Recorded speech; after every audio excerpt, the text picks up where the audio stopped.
негізінде білмеймін кім қандай, бірақ біз бары да мұсылманбыз, альхамдулилlah. Мұсылман дегенде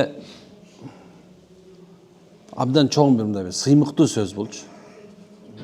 Мен альхамдулилlah мұсылманмын деп айтыш эле өзү бул өтө чоң бір сыймык.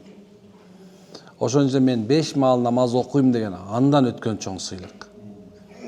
Мен орозомду кармагам, мен ошо парз ажымды аткаргам деген дагы бул өтө бир чоң бир сыймык. Эгер бай болуп зекет берип аткан болсоң, анда машалла ал да өзүнчө бир сыймык, даража. Анткени 5 парзы туруп, аны Алла Таала кечирбей коет деш болбой калат экен да. Мынакей. Демек кимдин 5 парзы турган болсо, иман келтиргенден кийин, демек ошол адамдар машалла сыймыктан мактаныш керек. Жөн эле мактаныш эмес, балкимдай сүйүнүп туруш керек да. Машалла. Эми айтышыбыз мүмкүн да, мисалы алса мен эми иман келтиргенден эң жакшысы эмесмин, намаз окугандардын эң жакшысы эмесмин, орозо туткандардын эң жакшысы эмесмин, ажылык кылганда кемчилик менен кылгандырмын деп турабы. Адам кемчиликсиз болбойт экен, бирок ошонун аткаруу деле өзү бир чоң бир сыймык. Ал эми күнөө кетирип, ката кетирип, аны ошол катасын сезип, тооба кылып, аны ушу тообам кабыл болду экен ай, аттыгы ушу тообам кабыл болсо, андан өткөн бактылуу адам болбойт турабы. Мисалы алса, бирөө айта турган болсо, бир кандай бир акыбалга түшүп болсоң, бирөө келип кабар берсе, сен бул акыбалдан чыктың болду. Сага Алланын жардамы болуп атат десе, эмне болот экен? Машалла, кандай сүйүнүч турабы? Эми ошо сүйүнүч тууралуу айтып бергим келип атат азырчы. Кандай сүйүнүч десе, мисалы, тооба кылды. Эми ошол тообосунун кабыл болгондугунун бир нече белгиси бар экен. Күнөө кылдык, зынааларды кылдык, канча деген субханалла намазсыздык, эми чоң күнөөлөргө тооба кылабыз да, мындай айтканда күнөөбүз толтура. Мисалы мен күнөөм жок деп ким кол көтөрүлүп айткыла, мен ошо кол берейин да. Кимдер барса, мен таптагы күнөө кылган эмесмин дегенчи. Жок да турабы. Бирок мына ушул жерде бирөөң да калган эмес болушуң керек. Күнөө кылбай, күнөө кылып турган тооба кылбаган, Алла кечире көр деп жоктон ичиңден бир жол тыз деп албаган адамдар барбы? Же барган эле тыз дейт турабы, кандай болот аңгөр. Карасаң, мүрзөнү жанып баратканда өзүңдү мүрзөгө жатканыңды элестетүү, табыт көтөрүп барса, табытты элестетүү, субханалла турабы. Табыттын ичинде өзүң жатканыңды элестетүү, жаназа окуп атканда мен уште туруп калсамчы деген ой болбогон мусулман болбойт экен да. Турабы? Кетип барат бул жолдон кырсык болуп өлүп аткан адам көрүп, таң көрүп, мен болуп калсам эмне болот эле бул? Ушу намазсыз өтүп кетет белем, же могул жерим ушинтип өлүп калат белем. Же болсо бирөөнүн ушундай бир жанагындай бир арак ичип атып өлүп калган көрсөң, зына кылып атып өлүп калганын көрсөң, турабы? Таң көр дүйнөдө ушу мен болуп калбаганыма шүгүр дебегениңер барбы? Карасаң, ушундай экен да, турабы? Эми бирок тооба кылдың мынакей. Эми ошо кабыл болгон белгилери оноо экен. Эми мына вакала ба'ду хукамаи, мынекен көпчүлүк даанышмандар, акылдуулар, ушундай бир бул дүйнөдө мындай бир илим билимди ичкен, диндин баардыгын түшүнгөн адамдар айтат экен. Эгерде күнөөдөн янбагы ли акилин дейт, лил акили ида таба, эмекен кимде дейт, ушундай бир тообосун кабыл болушун кааласа дейт, аны 10 ишти ойлобой аткарып түшсүн дептир. Канча ишти экен? Машалла. Биринчи жөн эмес экен. Истихфарун бил лисан. Жөн экен, тили менен дайыма истихфар айтып турсун дейт. Астагфирулла, астагфирулла, астагфирулла деген нерсе. Ушу сөздү негизичи аябай мындай өзүңөргө, өзүбүзгө мындай жанагындай бир күнүгө айтыла турган сөз катары алып алыш керек. Астагфирулла, астагфирулла. Адам эмнени айтып жүрсө ошонун кулу болот, билесиңерби? Эмнени ойлоп жүрсө ошонун кулу болот. Мисалы, дайым эле машина жөнүндө айтып бере турган болсочу, машинени больной болуп калат. Эгер аял жөнүндө айтып бере турган болсочу, аялдар деле карай берет да. Эгерде мисалы бир китеп келип отурса, ошо китеп деле карай берет. Эмнени айтып жүргөн болсо, ошол нерсе келет экен. Демек, некен ошо тилин дайыма дейт. Дайыма, я Алла, кечире көр. Тили менен дайыма, о Алла, кечире көр деп айтып жүрө бериш керек экен. Экинчиси болсо айтат экен, субханалла, ва надамун бил калби. ушундай жүрөгүндө, дилинде дайыма өкүнүч болуп туруш керек экен. Ушуну таң көрдүн, ошол күнөөнү кылбай койгонум жакшы болмок экен. Эртең ушул себепти Алланын алдына барганда азапталып калсаң кандай болот деп туурабы? Үчүнчүсү дейт, субханалла, үчүнчүсү жаман адатын өзгөртүү. Жаман адатым бар. Мисалы, жаман адаттардын ичинде мен көбүнчө тамеки, насыбай чеккенди киргизем. Анан үчүнчүсү сөгүнүү. Мына ушу тамеки чеккенди субханалла өзгөртөлү. Кандай жакшы нерсеге өзгөртүп кое албашы? Духанга. Бул тамеки духан да туурабы? Эми сен духиге өткөрүп кой. Жыттуу жүрөм деп машалла. Карак, өзгөртүш керек. Жаман адаттарды. Билесиңер, жаман адаттар адамга жабышып алган кене сыяктуу. Акырындык менен сора берет. Демек, эмнекен жаман адаты өзүнөн алыстатуу керек экен. Пайгамбар саллаллаху алейхи вассалам тамеки чеккенби? Айтпайсыңар, тамеки чеккенби? Эмне унчукпайсыңар? Жол таап атасыңар. Пайгамбар саллаллаху алейхи вассалам сөгүнгөнбү? Пайгамбар саллаллаху алейхи аялын сабаганбы? Пайгамбар саллаллаху алейхи ара ичкенби ниетинет? Кез-кезде жума намазды калтырып койчу эле? Кез-кезде намазды калып калчу эле? Эмне истерентесиңер? Эмне үчүн биз ушинтебиз? Көрдүк кандай жаман адаттар, субханалла, пайгамбарды болбоптур. Демек сен намаз окуп атасың, сен динде жүрөсүң, Алла жолунда жүрөсүң, бул нерсе болбош керек. Пайгамбарды көрө албастык бар беле? Окшумшук деп эки этаж үй салып атып, кайдан акча тапты деп айтып эле пайгамбар. Жолсо бирөө унаа минип баратса, унааны кайдан таап алдың? Сен баягы жөө жүрбөдүң беле? Болуп кеткенсиң го деп айтты эле пайгамбар. Көрүнгөн адат бар экен, көрүнбөгөн адат бар экен. Көрүнгөн адат субханалла тамеки жанагы нерсе болуп турган болсо, көрүнбөгөн адат бул эмне жүрөгүндө болгон жанагындай адамга болгон көрө албастык, хасат кылуу. Бул болгон эмес. Демек мындан эмне кылыш керек экен? Арылыш керек экен. Биринчиси кайсы экен? Экинчиси өкүнүү, үчүнчүсү жаман адаттардан чыга башла. Эми 4-үнчүсү өттү чоң нерсе оюңда кайра күнөө жасабоо. Кээ бирлер бар го, жаш кезде жүрдүк го.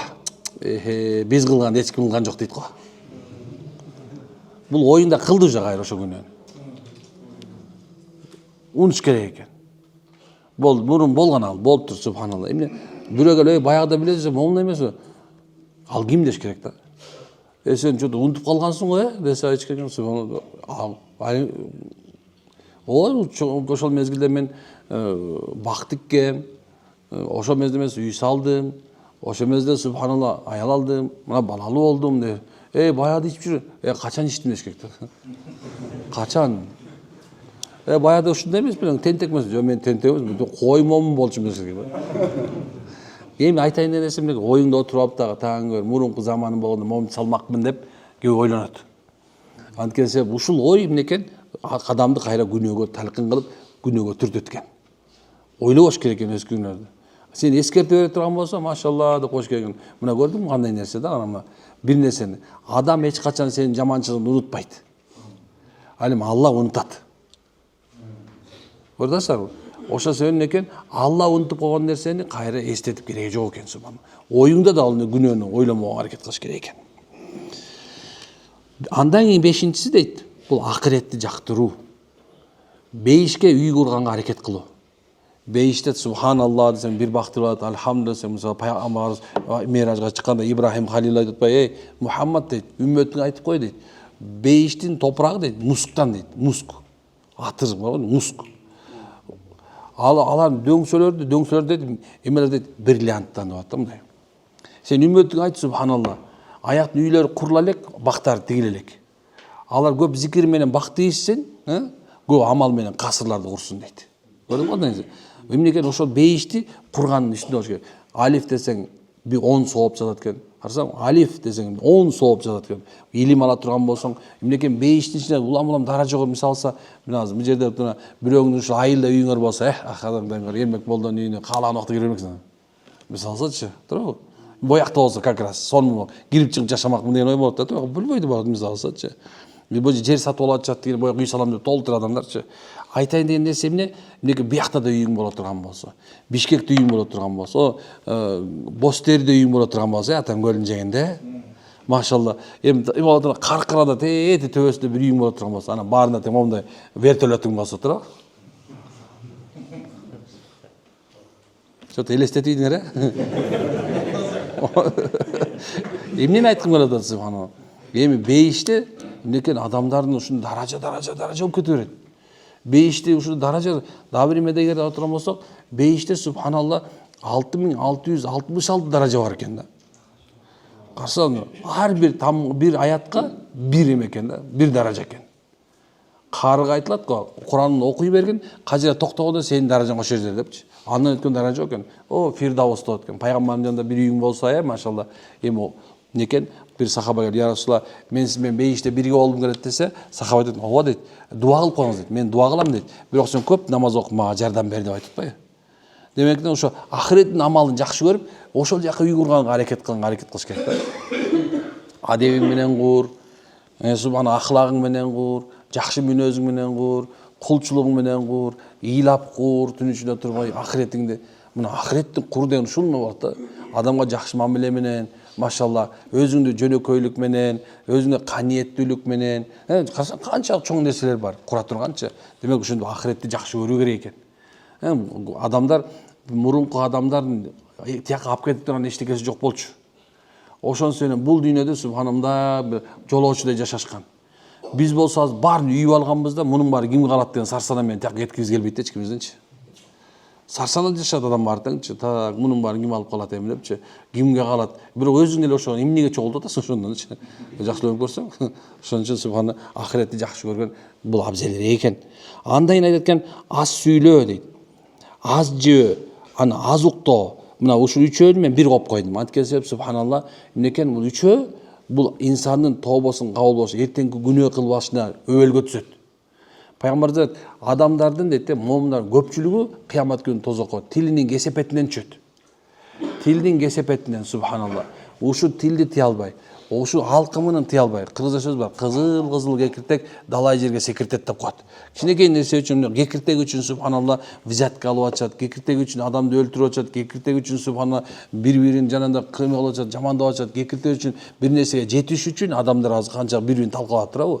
Ошол сен айтып аткан да, мынакей аз сүйлөө, аз жөө, ана аз уктоо бул адамга субханалла пайда гана берет. Биз азыр мындай башкача лозунг менен жашап калганбыз. Мен дайыма айта берем бул нерсени. Мына азыр деле мечитке кирип атканда көпчүлөр, жүр бат-баттан намаз окуп келе коелу да, анан кийин келип обед кылабыз деп келдиген азыр көрүңөрчү. Негизинде тескерисинче болот да, негизиндечи. Шашпай намаз окуп, анан батыраак обед кылыш керек да. Бизде болсо тескерисинче болот. Бардыр, азыр нормально уктап алып туруп, анан калган нерсе кылыш керек да. Нормальный ушакташып алып турган калган нерсе кылыш керек да. Меккеде отурсаң, мисалы, Меккеде, Кабанын түйүнө, эми жүрөктө, эми гыйбат эмес, бирок айтып коеюн деп атам деп, монда чогулуп гыйбат кылышат го. Кабанын түйүнө туруп, субхана бири-бирин жамандап, канча деген нерселер болот, субхана адам ушул экен да. Эмнекен кыямат күнү адамдар ушу 3 нерсени үчүн өтө катуу сурак барат. Биринчи, сөз сүйлөгөн үчүн. Пайгамбар айтат, сөз бул сыйкыр дейт. Ар бир айтылган сөз бул сыйкыр экен.